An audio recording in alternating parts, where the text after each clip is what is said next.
Hello dear students, welcome to smart knowledge. प्यारे बच्चों, आज की वीडियो में हम करने वाले हैं क्लास 9th हिंदी के कुछ इंपॉर्टेंट क्वेश्चंस। हर एक कैटेगरी के जो भी कैटेगरीज आपकी क्वेश्चन पेपर में देखने को मिलती हैं, काफ़ी इंपॉर्टेंट और बेनिफिशियल रहने वाली है वीडियोस आप सबके लिए। तो एंड तक ज़रूर देखिएगा और सारे क्वेश्चंस को समझ के अच्छे से किस तरह से करने हैं वो सब आप ज़रूर जो है पैटर्न को फॉलो करते हुए समझ के कीजिएगा।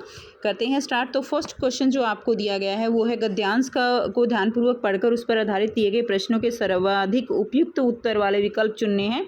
तो जो आपको सबसे पहले अपठित गद्यांश दिया हुआ होता है तो उसको अच्छे से पढ़ना होता है। गद्यांश को पढ़ने का तरीका यही है कि पहले आप क्वेश्चंस को थोड़ा सा देख लीजिए, एक नज़र क्वेश्चंस पे, ताकि जब आप क्वेश्चन पढ़ोगे और फिर जब आप पैसेज को पढ़ते हो ना, गद्यांश को पढ़ते हो, तो आपको थोड़ा क्वेश्चन स्ट्राइक कर जाते हैं कि हाँ वहाँ से इस तरह से पूछा गया है। उसमें थोड़ा टाइम कंज्यूम कम होता है, तो यहाँ से इस तरह से थोड़ी हेल्प आप ले सकते हो। तो इसको आप अच्छे से पढ़ लेंगे। बाकी आगे दिया गया है तो ये पूरा आपका गद्यांश हो जाएगा, जिसको आप बहुत ही अच्छे से आप इसको पढ़ लेंगे। अब इसके क्वेश्चन आंसर करेंगे तो वीडियो पॉज करके आप इसको अच्छे से पढ़ लीजिए। बाकी का गद्यांश जो है और थोड़ा नीचे दिया गया है, तो ये पूरा गद्यांश हो गया। अब इसमें देखिए फर्स्ट क्वेश्चन जो है आपका, कोई भी लक्ष्य या उद्देश्य कैसे हासिल जो है किया जा सकता है। तो आपको इसका आंसर ऊपर इसमें गद्यांश में ही मिलेगा। नंबर जो है ए इसका आंसर रहेगा, समर्पण और श्रम करके हम किसी भी उद्देश्य को हासिल कर सकते हैं। तो फर्स्ट का आंसर आपका ए रहेगा। नेक्स्ट देखिए, उसके बाद क्वेश्चन नंबर सेकंड है, मनुष्य का लक्ष्य स्पष्ट क्यों होना चाहिए। तो मनुष्य का लक्ष्य जो है अर्थवान जीवन जीने के लिए, यानी एक जीवन का एक अर्थ होता है, तो उस अर्थवान जीवन यानी जो भी हमारे कार्य हैं उनको अच्छे से करने के लिए उसको कहेंगे हम अर्थवान जीवन जीने के लिए। तो हमारा लक्ष्य जो है वो स्पष्ट होना चाहिए कि हमें लाइफ में करना क्या है और उस टारगेट को कैसे अचीव करना है। नेक्स्ट देखिए, नंबर थर्ड दिया गया है, कथन ए और कारण को पढ़कर उपयुक्त विकल्प को आपको बताना है। उसके बाद इसमें दिया गया है, कथन दिया गया है इसमें जीवन सबसे बड़ा उपहार है, और कथन है जो है कथन आर, उसका कारण दिया गया है, उस जीवन को चलायमान रखना मनुष्य की अपनी जिम्मेवारी है। तो ये दोनों ही सही हैं और ये इसकी सही व्याख्या भी कर रहा है, तो आंसर हमारा सी रहेगा। उसके बाद नेक्स्ट है, किन तीनों का संतुलन जिंदगी को नया अर्थ प्रदान करता है। तो किन तीनों का नया अर्थ प्रदान करता है, लक्ष्य, समर्पण और श्रम। जीवन को अर्थवान बनाए रखना किसका कर्तव्य है। तो जीवन को अर्थवान बनाए रखने के लिए मनुष्य का जो है ये क्या है, कर्तव्य है कि वो जीवन को अर्थवान बनाए। तो ये आपका सी आंसर रहेगा। नेक्स्ट देखिए, क्वेश्चन नंबर 2 दिया गया है, निम्नलिखित काव्यांश को ध्यानपूर्वक पढ़कर उस पर आधारित प्रश्नों के सर्वाधिक उपयुक्त वाले उत्तर आपको करने हैं। ठीक है, तो ये आपको यहाँ पे काव्यांश दिया गया है, इसको आप अच्छे से पढ़ लीजिए। तो ये कंप्लीट जो है आपको काव्यांश दिया गया है। ठीक है, तो इसको अच्छे से पढ़ लीजिए, फिर इसके क्वेश्चन आंसर करेंगे। इसमें पहला प्रश्न है, उपयुक्त काव्यांश में हारिल किसका प्रतीक है। तो इसमें हारिल का मतलब क्या है, इसका मतलब है जीवन में अग्रसर व्यक्ति, ये इसका आंसर हो जाएगा। दूसरा क्वेश्चन है, कवि व्यक्ति के हाथों में शक्ति क्यों देना चाहता है। तो कवि व्यक्ति के हाथों में जिससे सृजन की चाह न छूटे, जीवन की गति न रुक जाए। तो आपको बताना है केवल एक सही है या दोनों सही हैं, तो ये सब आपको बताना। ऑप्शन जो दिए गए तो इसमें आपका ऑप्शन सी रहेगा, एक व दोनों ही सही हैं। ठीक है, उसके बाद नेक्स्ट देखिए, क्वेश्चन नंबर 3 है, क्वेश्चन ग है, उषा का आगमन किस दिशा में हो चुका है। तो उषा का जो आगमन है वो पूर्व दिशा में हो चुका है। थर्ड का आंसर आपका ए रहेगा, ग भाग का। नेक्स्ट घ पार्ट है, उपर्युक्त काव्यांश के माध्यम से कवि हमें क्या प्रेरणा देना चाहता है। तो कवि हमें प्रेरणा देना चाहता है कि हमें चुनौतियों का जो है क्या करना चाहिए, सामना करना चाहिए, उनका डट कर मुकाबला करना चाहिए। नेक्स्ट क्वेश्चन है, कर्मवीर का कर्म नहीं है। तो कर्मवीर का क्या कर्म नहीं है, जीवन साधना की अवहेलना, ठीक है, धर्म का त्याग करना, सृजन करना, मिट्टी से छीन लेना। तो इसमें क्या है, जीवन साधना की अवहेलना, ये कर्मवीर का कर्म नहीं है। तो ए इसका सही आंसर रहेगा। नेक्स्ट क्वेश्चन है, क्वेश्चन नंबर 3, इसमें निर्देशानुसार उपसर्ग और प्रत्यय पर आधारित 5 बहुविकल्पीय प्रश्नों में से किन्हीं 4 के उत्तर आपको देने हैं।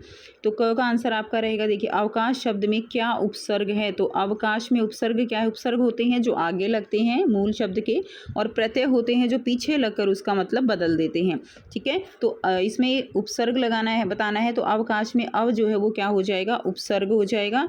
पठनीय में प्रत्यय बताना है, तो पठ जो है इसमें क्या हो जाएगा, जो प्रत्यय है नीय हो जाएगा।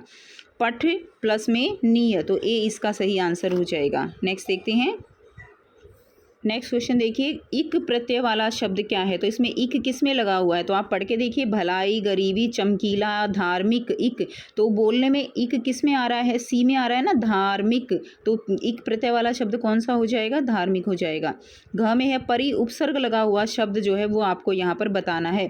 तो इसमें देखिए, पराजय इसमें नहीं लगा हुआ है, पुस्तक में नहीं लगा हुआ, परि जो है परिक्रमा, तो यहाँ पे परि यहाँ पे आपको प्रतिकूल है और क्या है? परिक्रमा है। तो परी किस में नज़र आ रहा है आपको? परिक्रमा में। तो डी इसका सही आंसर हो जाएगा। बाकी ये ऑप्शन सारे इसके गलत हैं। नेक्स्ट क्वेश्चन देखते हैं। इसके बाद नेक्स्ट क्वेश्चन देखिए, निम्नलिखित शब्दों में अकाल्पनिक शब्द में उपसर्ग, मूल शब्द एवं प्रत्यय के सही विकल्प को चुनिए। तो यानी इसमें उपसर्ग भी, मूल शब्द भी और प्रत्यय, ये आपको जो है यहाँ पर बताना है।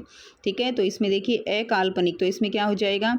अकाल्पनिक में अक जमा कल्पना जमा की, ये ठीक नहीं है। कल्पना जमा ई ठीक नहीं है। अन का तो कोई मतलब ही नहीं है।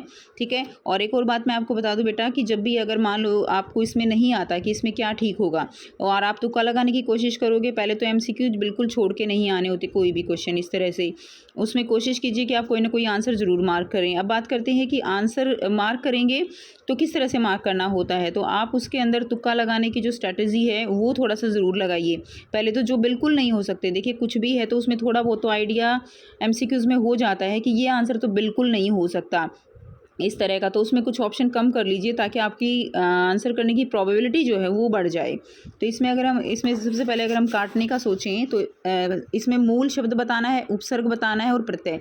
तो यानी 3 चीज़ें तो बतानी है ना इसके अंदर। कितनी चीज़ें बतानी है? 3 चीज़ें। अब 3 चीज़ों में 3 चीज़ें होनी चाहिए, तो ये इसमें तो हैं ही 2, तो पहले तो ऑप्शन यही खत्म हो गया, बिल्कुल खत्म हो गया। दूसरा क्या है? अकाल्पनिक लिखा हुआ है, तो इसमें अन की तो आवाज़ आनी ही नहीं चाहिए, है ना। अकाल्पनिक, तो कहीं से अन की आवाज़ नहीं आ रही, तो देखिए ये ऑप्शन भी खत्म हो गया। अब मान लो आपको तुक्का इन 2 में से लगाना है, तो अब आपका तुक्का लगने का चांसेस ज़्यादा रहेगा, और ये हर सब्जेक्ट की स्ट्रैटेजी है। आप हर सब्जेक्ट में कोशिश कीजिए इसी तरह से प्रोबेबिलिटी को बढ़ाइए, क्योंकि आपके एमसीक्यूज़ आते हैं अब 20 मार्क्स के हर एक पेपर में। ठीक है, तो इसी तरह से आप इसको करेंगे। तो इसमें अब आप 2 में से कोई एक तुक्का लगाएंगे तो तुक्का चांसेस ज़्यादा रहेंगे। तो अभी देखिए इसमें अकाल्पनिक है, तो अक जमा कल्पना जमा की, तो ये नहीं होगा। इसमें आपका क्या हो जाएगा? इसमें आपका बी आंसर जो है वो आपका यहाँ पर ठीक रहेगा। अ जमा कल्पना जमा इक, अ जमा कल्पना जमा इक, तो की जो है यहाँ पे कोई उपसर्ग कोई प्रत्यय नहीं होता है, तो इक प्रत्यय हो जाएगा। इतना आइडिया सा हो जाता है चीज़ों का अगर आप अच्छे से थोड़ा पढ़ते हो। नेक्स्ट देखिए, नेक्स्ट क्वेश्चन है क्वेश्चन नंबर 4। निर्देशानुसार समास पर आधारित 5 बहुविकल्पीय प्रश्नों के आपको उत्तर देने हैं किन्हीं 4 के। तो इसमें आ जाएगा क आपका मन चाहा शब्द में क्या समास है? तो मन चाहा यानी मन से चाहा। ठीक है, तो इसमें तत्पुरुष समास हो जाएगा, मन से चाहा। रातों रात बहुत इजी है, रातों रात में कौन सा समास हो जाएगा? अविभाव समास हो जाएगा। ठीक है, कई बार आप बच्चे इस तरह से देख रहे जैसे दिन और रात लिखा हुआ है। अब काफ़ी बच्चे सोचते हैं कि बीच में योजक चिन्ह है, तो योजक चिन्ह देखते ही क्या लगाएंगे? वो जो है यहाँ पे द्वंद्व समास पे आ जाएंगे, लेकिन ये बिल्कुल गलत है।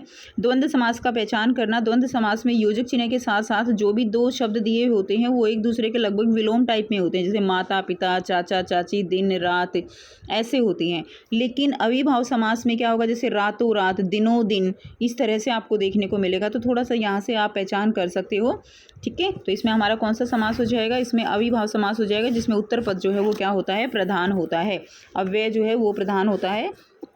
ठीक, नेक्स्ट देखिए, अगला दिया गया है बहुव्रीहि समास जो है, बहुव्रीहि समास का उदाहरण इसमें क्या हो जाएगा? तो बहुव्रीहि समास कौन सा होता है? जिसमें ना तो पूर्व पद प्रधान होता है ना ही उत्तर पद प्रधान होता है, इसमें कोई तीसरा पद प्रधान होता है, यानी जो भी वाक्य है वो जो है तीसरे की ओर संकेत करता है, जिसमें आमरण, प्रेम आतुर, फूल पत्ती ये सब नहीं होंगे। और इसके अंदर आपका आंसर क्या ठीक रहेगा? नीलकंठ, जो कि किसके लिए यूज़ किया गया? नीला है कंठ जिसका, यानी शिव जी के लिए। उसके बाद नेक्स्ट देखिए, घ जो है दिया गया है आपको, पंच तत्व का समास विग्रह करते हुए समास का नाम लिखना है। तो पंच तत्व क्या हो जाएगा? 5 तत्वों का समूह। अब इसमें संख्या आ गई है तो ये आसान है, ये कौन सा समास हो जाएगा? द्विगु समास हो जाएगा। क्लियर है? नेक्स्ट देखिए, नेक्स्ट क्वेश्चन है समास का सही विकल्प का चयन कीजिए। तो इसके अंदर गिरधर अविभाव समास नहीं है, नवरत्न द्वंद्व नहीं है, अन्न जल तत्पुरुष नहीं है, अन्न जल जो है, और यहाँ पे सी है नील गाय, तो ये जो है क्या है? आपका कर्मधारय समास है। तो सी इसका जो है बिल्कुल सही राइट आंसर रहेगा। नेक्स्ट क्वेश्चन नंबर 5, निर्देशानुसार अर्थ की दृष्टि से वाक्य भेद पर आधारित 5 बहुविकल्पीय प्रश्नों के किन्हीं 4 के उत्तर देने हैं। तो क दिया गया है, यदि वह कार्य करता तो भूखा नहीं मरता। अर्थ की दृष्टि से ये किस तरह का वाक्य होगा? तो अर्थ की दृष्टि से ये कैसा होगा? इसमें आपका संकेतवाचक वाक्य होगा, यदि वह कार्य करता, ठीक है, और फिर वो क्या होता है, वो भूखा नहीं मरता। तो इसमें संकेत दिया गया है कि अगर वो ऐसा करता तो ये ऐसा होता, तो इसमें संकेतवाचक वाक्य ये हमारा हो जाएगा। नेक्स्ट देखिए, विवेक स्कूल जाता है, इस वाक्य को आज्ञावाचक वाक्य में बदलना है, ठीक है। तो इसमें क्या हो जाएगा आपका, विवेक स्कूल जाओ, सी जो है इसका आंसर हो जाएगा, विवेक स्कूल जाओ। आज्ञा देनी है कि तुम जो है स्कूल जा सकते हो, ठीक है। अगले क्वेश्चन में आपको क्या करना है, अगले क्वेश्चन में आपको जो है सूची 1 को सूची 2 से मिलान करना है। तो इसमें देखिए, मोहन बाजार गया, ये कैसा वाक्य है? ये एक विधानवाचक वाक्य है, सिंपल। मोहन बाजार जाओ, इसमें आज्ञा दी हुई है कि तुम बाजार जाओ। तुम घर मत जाओ, मत आ गया तो ये निषेध, नकारात्मक भाव दे रहा है, तो ये निषेधवाचक वाक्य हो जाएगा। तो इसका सी आंसर आपका बिल्कुल राइट रहेगा, सी ऑप्शन जो है इसमें हो जाएगा आपका। अगला प्रश्न है हमारा, अर्थ की दृष्टि से विषम्यवाचक वाक्य क्या होगा? तो अर्थ की दृष्टि से विषम्य यानी जो है क्या रहेगा, उसमें एक्सक्लामेटरी साइन, विषम्यादि बोधक चिन्ह रहेगा। तो इसमें किसी में दिखाई नहीं दे रहा है, तो सारे वैसे ही गलत हो गए, तो केवल एक ही है, वाह क्या सुंदर दृश्य है। अरे देखिए, ईश्वर करे आप परीक्षा में सफल हो जाओ, अर्थ की दृष्टि से वाक्य भेद कौन सा होगा? ईश्वर करे आप सफल हो जाओ, तो इसमें इच्छा प्रकट की गई है कि इच्छा है हमारी ईश्वर से कि वो सफल हो जाए, तो इसमें इच्छावाचक वाक्य रहेगा। आंसर सी जो है इसका सही रहेगा। अगला क्वेश्चन है क्वेश्चन नंबर 6 है, निर्देशानुसार अलंकार पर आधारित 5 बहुविकल्पीय प्रश्नों में से किन्हीं 4 के उत्तर देने हैं। तो पीपर पात सरसी मन डोला में कौन सा अलंकार है? तो सरसी और मन मनु ये सब आ जाते हैं, तो हमारे उपमा अलंकार होते हैं, तो इसका फर्स्ट हो जाएगा उपमा अलंकार। उसके बाद है अनुप्रास अलंकार का उदाहरण आपको देना है। अगला दिया गया है ख भाग, अनुप्रास अलंकार का उदाहरण कौन सा है? तो इसमें अनुप्रास अलंकार का उदाहरण जो आपका सी रहेगा, मुदित महीपति मंदिर आए, तो ये इसका आंसर हो जाएगा। उसके बाद अगला प्रश्न है, सिर पर जिसके 80 घात रक्त चंदन है, इसमें कौन सा अलंकार है? तो इसमें आपका कौन सा अलंकार हो जाएगा? इसमें हो जाएगा रूपक अलंकार। तो ऑप्शन डी जो है इसका राइट हो जाएगा, ठीक है, ऑप्शन डी रूपक अलंकार। अगला क्वेश्चन है घेपाठ, देखिए 3 बेर खाती थी, वे 3 बेर खाती थी, तो इस तरह में इसमें क्या है, यहाँ पे यमक अलंकार हो जाएगा। उपमा अलंकार के अंग नहीं हैं, ये आपको बताना है। उपमेय, उपमान, साधारण, धर्म ये सारे हैं, तो उपमा अलंकार का जो अंग नहीं है वो कौन सा है? भ्रांतिमान, ये इसका आंसर हो जाएगा अड़। नेक्स्ट देखिए, नेक्स्ट है प्रश्न 7 दिया गया है, निम्नलिखित पठित गद्यांश पर आधारित बहुविकल्पीय प्रश्नों में से सर्वाधिक उपयुक्त विकल्प चुनकर आपको यहाँ पर लिखना है। तो आपको यहाँ पर ये पठित गद्यांश दिया गया है, हीरा और मोती वाला, बैल वाला, तो ये आपने बहुत अच्छे से पढ़ रखा है पहले भी, और इसको एक बार यहाँ से अच्छे से पढ़ लीजिए, फिर इसके क्वेश्चन आंसर करेंगे। बाकी आगे देखते हैं, बाकी कंप्लीट हो गया है, तो यहाँ से आप इसको एक बार अच्छे से पढ़ लीजिए, ताकि क्वेश्चन के आंसर करने में किसी तरह की कोई भी बाधा हमें ना देखनी पड़ेगी, ठीक है। अब इसके आधार पर पहला जो प्रश्न दिया गया है वो है, विचार विनिमय से क्या तात्पर्य है? तो विचार विनिमय का मतलब क्या होता है? विचार विनिमय का मतलब होता है विचारों का आदान प्रदान, ठीक है। उसके बाद दोनों बैल सींग जो है क्यों मिला लिया करते थे? तो दोनों बैल सींग क्यों मिला लिया करते थे? विनोद के भाव से, आत्मीयता के भाव से, दोनों ही बातें ठीक हैं, तो आंसर सी हो जाना चाहिए। 1 व 2 दोनों सही हैं, विनोद के भाव से और आत्मीयता के भाव से भी। उसके बाद ग भाग है, दोनों बैल खेत में कार्य करते हुए ज़्यादा से ज़्यादा बोझ अपनी गर्दन पर क्यों रखना चाहते थे? ठीक है, तो इसका आंसर हो जाएगा मस्ती करने के लिए, डी जो है इसका आंसर रहेगा। इसमें आपका आंसर जो है मस्ती करने के लिए नहीं होगा, एक दूसरे के सहयोग करने के लिए वो ज़्यादा से ज़्यादा बोझ अपने सिर पर रख लेते थे, ठीक है, तो एक दूसरे का सहयोग करने के लिए। उसके बाद नेक्स्ट है, गद्यांश के अनुसार दोनों में घनिष्ठता होते ही वे क्या करने लगते थे? तो वे क्या करने लगते थे? धूल धप्पा करने लगते थे, डी ऑप्शन करेक्ट रहेगा। दोनों दोस्त किस प्रकार अपना प्रेम प्रकट करते थे? तो एक दूसरे को चाटकर या सूंघकर जो है वो अपना प्रेम प्रकट करते, तो ए ऑप्शन इसका करेक्ट रहेगा। नेक्स्ट देखिए, प्रश्न 8 है, क्षितिज के गत पाठों के आधार पर निम्नलिखित 2 बहुविकल्पीय प्रश्नों का उत्तर आपको देना है। तो डाकू के लिए कौन सी जगह सबसे अच्छी थी? तो तिब्बत के डांडे जो है वो डाकू के लिए सबसे अच्छी जगह थी। क्लियर है, तो ये आपका इसमें बी ऑप्शन करेक्ट रहेगा। नेक्स्ट देखिए, तो क का आंसर आपका बी रहेगा। और उपभोक्तावाद की संस्कृति से क्या हानि हो रही है? इसका आंसर आपका ए रहेगा, संसाधनों का घोर अपव्यय हो रहा है। उसके बाद क्वेश्चन नंबर 9 है, निम्नलिखित पठित पद्यांश पर आधारित बहुविकल्पीय प्रश्नों के सर्वाधिक उपयुक्त विकल्प चुनकर आपको लिखने हैं। तो आपको ये अच्छे से पढ़ लेना है, इसी के ऊपर बेस्ड जो है क्वेश्चन हम करेंगे। तो पहला इसमें प्रश्न है, मनुष्य रूप में कवि कहाँ जन्म लेना चाहता है? तो मनुष्य रूप में कवि जो है गोकुल में जन्म लेना चाहता है, तो फर्स्ट का आंसर आपका सी रहेगा। ठीक है, गोकुल में जन्म लेना चाहता है। कदम्ब का वृक्ष जो है वो कहाँ पर स्थित है? कौन सी नदी के किनारे? तो यमुना नदी के किनारे कदम्ब का वृक्ष है, तो बी इसका ऑप्शन सही रहेगा। अगला क्वेश्चन है, पुरंदर शब्द किसके लिए प्रयुक्त हुआ है? तो पुरंदर जो शब्द है वो किसके लिए प्रयुक्त हुआ है? इंद्र के लिए प्रयुक्त हुआ है। कालिंदी कूल कदम्ब की डारन में कूल शब्द जो है इसका क्या अर्थ है, ये आपको बताना है। तो इसका अर्थ है किनारा। कूल का मतलब क्या है? यहाँ पे किनारा है। ठीक है। अगला प्रश्न है, कवि किस पर्वत का पत्थर बनना चाहता है? तो कवि जो है वो गोवर्धन पर्वत का पत्थर बनना चाहता है। नेक्स्ट क्वेश्चन है, क्वेश्चन नंबर 10 है, पाठ्यपुस्तक में निर्धारित कविताओं के आधार पर 2 प्रश्नों के सर्वाधिक उपयुक्त विकल्प चुनकर लिखिए। तो कबीरदास जी ने संत सुजान किसे कहा है? तो जो निरपेक्ष भाव से ईश्वर का भजन करते हैं उन्हें संत सुजान कहा है कबीरदास जी ने। घर जाने की चाह से कवित्री से का क्या तात्पर्य है? तो इस घर जाने की चाह का मतलब है कवित्री के लिए ईश्वर के पास जाना। अगले क्वेश्चन में खंड व में आपको वर्णात्मक प्रश्न दिए गए हैं। प्रश्न 11 में देखिए, निम्नलिखित गद्य पाठों के आधार पर 4 प्रश्नों में से किन्हीं 3 प्रश्नों के उत्तर जो है वो आपको करने हैं। तो यहाँ पे आपको जो है प्रश्न दिए गए हैं। देखिए 3 प्रश्न ये हैं, एक क्वेश्चन और आगे होगा, भी ये देख लेते हैं। क दिया गया है, हीरा और मोती ने सांड का सामना किस प्रकार किया? तिब्बत का सामाजिक संस्कृति के जीवन वर्तमान के सामाजिक सांस्कृतिक जीवन से किस प्रकार भिन्न था? और गांधी जी ने उपभोक्ता संस्कृति को हमारे समाज के लिए चुनौती क्यों कहा है? तो तीनों क्वेश्चन का आंसर हम करेंगे। और उससे अगला क्वेश्चन भी देख लेते हैं। घ 2 बैलों की कथा पढ़कर आपको क्या लगता है कि यह कहानी आज़ादी की लड़ाई की ओर संकेत करती है? तो चारों क्वेश्चन के आंसर हम करेंगे। और वैसे तो आपने जो है पढ़ते ही आपको याद आ गया होगा कि इसमें क्या आंसर आना है, फिर भी एक बार हम देख लेते हैं।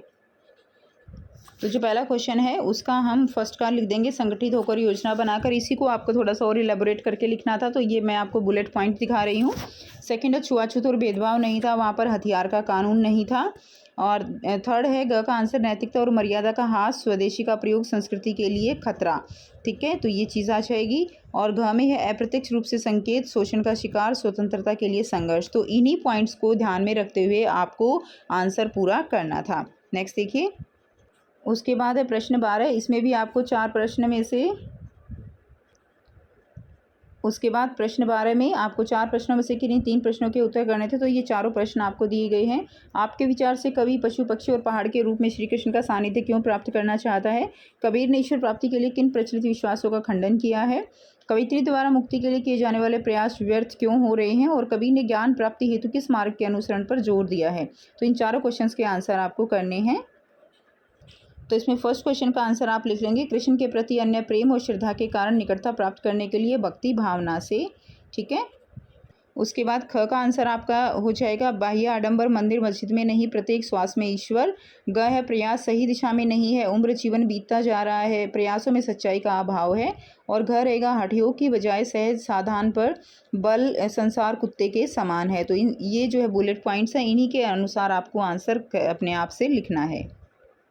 उसके बाद देखिए क्वेश्चन नंबर 13 दिया गया है। इसमें पूरक पाठ्यपुस्तक के पाठों के आधार पर 3 प्रश्नों में से किन्हीं 2 के उत्तर आपको यहाँ पर लिखने हैं। तो 3 प्रश्न आपको दिए गए हैं।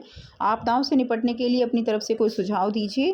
ख है, आपने भी देखा होगा मीडिया द्वारा प्रस्तुत की गई घटनाएं कई बार समस्याएं बन जाती हैं, तो ऐसी किसी घटना का उल्लेख आपको करना है। और ग है, जल प्रलय से आप क्या समझते हैं? आपने ऐसी स्थिति अवश्य देखी होगी, उसका वर्णन आपको अपने शब्दों में करना है। तो तीनों प्रश्न के उत्तर यहाँ से करेंगे। बचाव कार्य व राहत सामग्री की पर्याप्त उपलब्धता, जन जागरूकता, राहत है, दवाइयों और भोजन की व्यवस्था, आवश्यकता अनुसार वस्तुओं का विवरण। जो भी आप लिखोगे, ठीक है, अपने शब्दों में लिखना है सेकंड का आंसर। और बाढ़ का आना, अधिक वर्षा, जल निकासी का अभाव, पानी की तीव्र गति, जल संग्रहण की उचित व्यवस्था का अभाव, ये आपका थर्ड का आंसर हो जाएगा। उसके बाद आपको जो है इनमें से किसी एक पर क्या लिखना है? अनुच्छेद लिखना है। वैश्विक तापमान में वृद्धि, सोशल मीडिया का प्रभाव, मधुर वचन है औषधि। तो ये तो बहुत आसान है, आप इजीली लिख सकते हो। उसके बाद नेक्स्ट किसी एक विषय पर 100 शब्दों में पत्र लिखना है। ठीक है, छोटे भाई को सोशल मीडिया पर अधिक समय नष्ट न करने की सलाह देते हुए 100 शब्दों में पत्र। या आपका नाम प्रतीक प्रतिमा है और एक दैनिक समाचार पत्र के संपादक को अपनी कविता प्रकाशित करने हेतु अनुरोध पत्र लिखना है। और लास्ट में जो दिया गया है, आपको एक लघु कथा लिखनी है। कभी हार मत मानो विषय पर लगभग 100 शब्दों में एक लघु कथा लिखनी है। उसके अलावा इंटरनेट की धीमी गति की शिकायत करते हुए संबंधित सेवा प्रदाता कंपनी के अधिकारी को 100 शब्दों में एक ईमेल आपको लिखना था। इनमें से दोनों में से कोई एक करना है। एंड लास्ट, विद्यालय द्वारा आयोजित शैक्षणिक भ्रमण की उपयोगिता और अनुभव पर 2 बातों के मध्य जो है संवाद लिखना है। या आप निकेतन सोसाइटी के अध्यक्ष हैं और स्वतंत्रता दिवस पर काव्य सम्मेलन के आयोजन की सूचना वो लगभग 80 शब्दों में आपको देनी है। दोनों में से कोई एक आपको करना है। ठीक है, तो ये था कंप्लीट जो है कुछ क्वेश्चंस जो आपके लिए हेल्पफुल रहेंगे। कंप्लीट पैटर्न, किस तरह से आपका पेपर आएगा, किस किस में चॉइस आएगी। तो यहाँ से आप बहुत अच्छे से इस पेपर का एनालिसिस कर सकते हैं कि कैसे आपको अपना पेपर मैनेज करना है, कैसे लिखना है। ठीक है, तो मिलते हैं आपसे नेक्स्ट वीडियो में। Till then take care, bye bye and best of luck for your exam.